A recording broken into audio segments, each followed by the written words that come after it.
BNPB memastikan membangun dan memperbaiki kembali 184 rumah yang rusak akibat gempa di Poso, Sulawesi Tengah.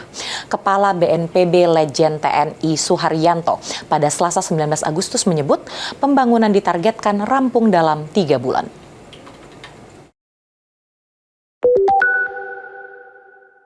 Badan Nasional Penanggulangan Bencana BNPB memastikan segera membangun dan memperbaiki kembali 184 rumah warga yang rusak akibat bencana gempa bumi di Kabupaten Poso, Sulawesi Tengah yang terjadi pada Minggu 17 Agustus 2025.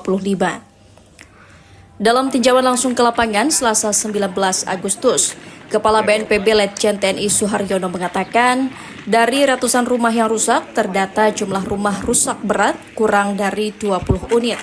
Dan sisanya rusak ringan hingga sedang.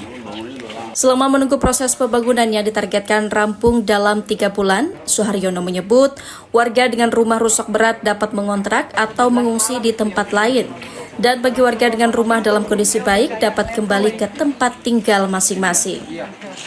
Kami yakinkan bahwa setelah ini masyarakat sudah akan secara berangsur kembali ke rumahnya masing-masing, terutama yang rumahnya dalam kondisi baik.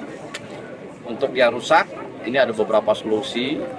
Yang rusak berat, mereka tidak bisa kembali ke rumah masing-masing. Sambil menunggu proses pembangunan rumahnya kembali, mereka akan menumpang atau berkontrak di tempat tetangganya atau di tempat lain. Dan untuk biaya kontrak dan biaya menumpang itu ditanggung oleh pemerintah pusat lewat BNPB.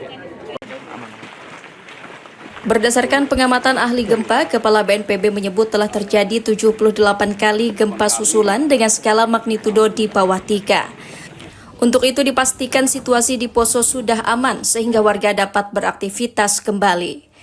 Gempa berkekuatan magnitudo 5,8 tersebut menelan 2 korban jiwa dan sekitar 24 orang mengalami luka ringan hingga berat.